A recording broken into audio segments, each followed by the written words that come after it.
তৃণমূল কংগ্রেসের party office তো নয়, যেন প্যান্ডোরার বাক্স। একেবারে এই শহরে পঞ্চশাহরি হোক কিংবা হুগলির গোঘাট, ছবিটা কিন্তু একই রকম। তৃণমূল কংগ্রেসের পার্টি অফিসে দরজা খুলছে, আর যেখানে দেখা যাচ্ছে আধার কার্ড থেকে শুরু করে ভোটার কার্ড থেকে অরিজিনাল জব কার্ড পর্যন্ত স্তূপাকৃতি অবস্থায় রয়েছে হুগলির গোঘাটে।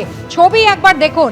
একই সঙ্গে এখানেও একইভাবে পঞ্চশাহরের মতোই জমি বাড়ি হস্তান্তর, মিউটেশন, অরিজিনাল কাগজপত্র স্তূপাকৃতি হয়ে জমিয়ে রাখা রয়েছে তৃণমূল কংগ্রেসের পার্টি অফিস, যার ভেতরে দেখুন এখানেও সেই নীল রঙের বালতি দেখা যাচ্ছে। অর্থাৎ সাধারণ মানুষের জন্য যে বালতিগুলো অ্যালট করা হয় সেগুলো বিলি বন্টনের ব্যবস্থা না করে তৃণমূল কংগ্রেসের পার্টি অফিসে বছরের পর বছর এইভাবেই জমিয়ে রাখা হয়েছে।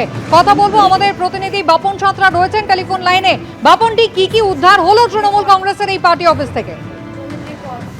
দেখো, গোঘাটের মান্দারণ পঞ্চায়েতের নলডুবি এলাকা, সেই এলাকাতেই এই তৃণমূলের পার্টি অফিস। সেখানে থেকেই কিন্তু আজকে উদ্ধার করা হয় একেবারে মানে প্রচুর পরিমাণে আধার কার্ড, ভোটার কার্ড, এমনকি রেশন কার্ড। এর পাশাপাশি বিভিন্ন যে এলাকার স্থানীয় মানুষ রয়েছেন তাদের দলিলের কাগজপত্র কিন্তু এই পার্টি অফিস থেকে উদ্ধার করা হয়েছে। পাশাপাশি পঞ্চায়েতের থেকে যে সাধারণ মানুষকে দেওয়ার জন্য যে বালতি অনুমোদন করা হয়েছিল, সেই বালতিও কিন্তু এই পার্টি অফিস থেকেই কিন্তু উদ্ধার করা হয়েছে।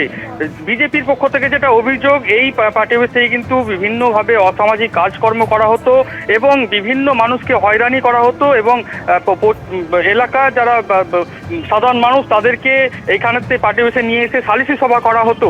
সেই সালিসি সভার মাধ্যমে কিন্তু বিভিন্ন ধরনের যে দলিলপত্র সেগুলো কিন্তু এখানেতেই পাওয়া গেছে, এমনটাই বিজেপির পক্ষ থেকে অভিযোগ করা হচ্ছে। পুলিশ ঘটনার খবর পেয়ে পুলিশ যায়, পুলিশ গিয়ে এই সমস্ত নথিপত্র উদ্ধার করে, পাশাপাশি তদন্ত শুরু করেছে। যদিও এই ঘটনায় তৃণমূলের স্থানীয় নেতা বিশ্বজিৎ ঘোষ তিনি জানিয়েছেন যে এই বিষয়টি তারা জানেন না কিভাবে এলো। তবে বিজেপির পক্ষ থেকে কিন্তু বলা হচ্ছে যে তৃণমূলের লোকজনই কিন্তু অসামাজিক কাজে এইখানেতেই ব্যবহার করতো, সেই জন্যই এই সমস্ত আধার কার্ড, ভোটার কার্ড এবং জব কার্ড এই সমস্ত কাগজ কিন্তু উদ্ধার করা হয়েছে।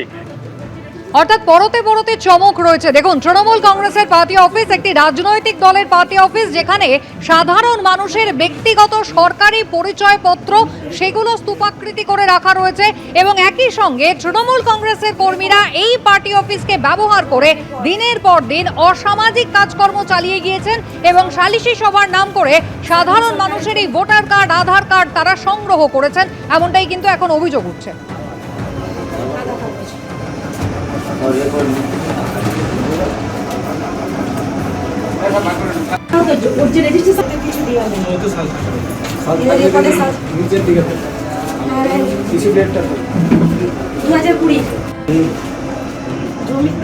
নলডুবি গ্রামে 64 নম্বর বুথে যে পার্টি অফিস, এই পার্টি অফিসে আজকে আমরা এখানকার যিনি মেম্বার আছেন সেই মেম্বারের স্বামীকে দিয়ে আমরা পার্টি অফিসটা খোলালাম, এবং খুলিয়ে দেখলাম সেখানে সাদা থান আছে, অসংখ্য প্লাস্টিকের বালতি আছে, অসংখ্য ডিজিটাল রেশন কার্ড আছে এবং অসংখ্য জব কার্ড আছে। আমরা জব কার্ডে বলতাম যে চুরি হচ্ছে, দুর্নীতি হচ্ছে, তাহলে আজকে জব কার্ডে এত জব কার্ড তৃণমূলের পার্টি অফিসে কি করছে?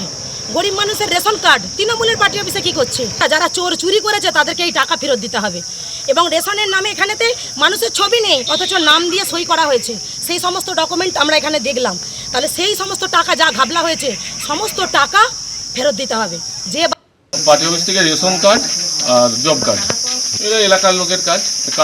পার্টি অফিসে কেন আমি ওটা জানি না, ওটা যে আগের মেম্বার ছিল ও জানে। ওইটা আজ থেকে 2 বছর, এই ম্যাক্সিমাম 3 বছর থেকে 4 বছর আগে করে এইসব কাজ। এবিপি আনন্দ, এগিয়ে থাকে, এগিয়ে রাখে।